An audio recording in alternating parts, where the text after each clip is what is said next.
అందరికీ శుభోదయం అండి. ఈ ఉదయకాల సమయము దేవుడు మన కొరకు సిద్ధపరిచిన వాక్యమును చదువుకుందాం. సంతోషించి ఆనందించుడి, పరలోకమందు మీ ఫలము అధికమగును. యేసుక్రీస్తు ప్రభువారు భూలోకంలో ఉన్న సమయంలో తన శిష్యులకు అనేక విషయాలను తెలియపరిచారు. ఆయన ప్రసంగం చేస్తూ ఈ మాట ఆయన చెప్పి ఉన్నారు. నా నిమిత్తము మిమ్మల్ని నిందించినప్పుడు, మీ మీద అబద్ధముగా చెడ్డ మాటలు పలుకున్నప్పుడు మీరు ధన్యులు. ఆ సమయంలో మీరు సంతోషించి ఆనందించండి అని యేసు ప్రభువారు చెప్తున్నారు. యేసు ప్రభువారి యొక్క బోధనలు చాలా ప్రత్యేకంగా ఉంటాయండి. అది మనం ఊహించటానికి, వినడానికి, అర్థం చేసుకోవడానికి కూడా చాలా ఆశ్చర్యకరంగా ఉంటాయి. ఎవరైనా మిమ్మల్ని నిందించినప్పుడు, మీ మీద అబద్ధంగా చెడ్డ మాటలు పలికినప్పుడు మీరు సంతోషించండి, ఆనందించండి అంటాడండి యేసయ్య. ఈ మాటలు అంతా ఆశ్చర్యకరంగా ఉన్నాయండి. ఎవరైనా మనల్ని నిందించినప్పుడు మనకి బాధ కలుగుతుంది. లేనిపోని చెడ్డ మాటలు మన మీద పలికినప్పుడు మనకి చాలా వేదన కలిగి, ఏంటి అందరూ నన్ను ఎలా అంటున్నారు అని కళ్ళ వెంబడి కన్నీళ్ళు కూడా వస్తాయి. అవును కదా?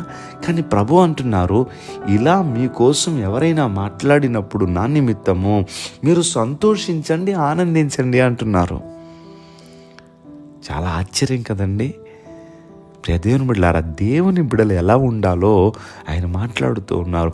ఎవరైనా మిమ్మల్ని నిందించినప్పుడు, మీ మీద చెడ్డ మాటలు పలికినప్పుడు మీరు ధన్యులు, మీరు సంతోషించండి, ఆనందించండి. ఎందుకు సంతోషించాలి, ఎందుకు ఆనందించాలంటే ఒట్టినే కాదు, పరలోకమందు మన ఫలం అధికమవుతుందంట.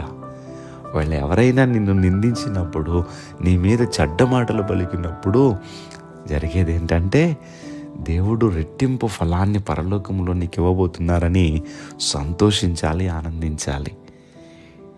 ఇది విన్నంత ఈజీ కాదండి. మనం ఆచరణలోకి తీసుకురావడానికి మనం ప్రయత్నం చేస్తే, ఇలాంటి మనస్సు ఎవరికైతే ఉంటుందో వాళ్ళకి ఎటువంటి కూడా ఆ వేదన, చింత వారి దగ్గర ఉండదండి. ఎవరు ఏమన్నా నాకెందుకులే ప్రభు, వారు అనుకొని ప్రభు నాకు పరలోకములో అధికమైన ఫలాన్ని సిద్ధపరిచారని వాళ్ళు సంతోషిస్తారు. అట్టి అనుభవం మనందరికీ కలుగును గాక. దేవుడి మాటలు మన వెనుకలో దీవించును గాక. దయచేసి ప్రార్థన చేసుకుందాం. సర్వశక్తిమంతుడా, మీకు వందనములు.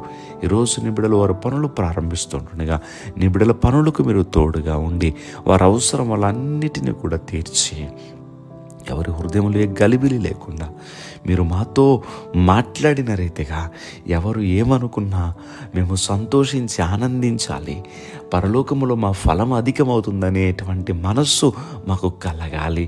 అట్టి అనుభవాన్ని మా అందరికీ దయచేయమని ప్రార్థన చేస్తూ ఈరోజు నీ బిడ్డలు సంతోషంగా ఉండులాగున మీ బిడ్డలు చేయి పట్టుకుని మీరు నడిపించమని యేసుక్రీస్తు వారి నామం పేరట అడిగి వేడుకుంటూ మా పరమ తండ్రి. Amen, amen, amen.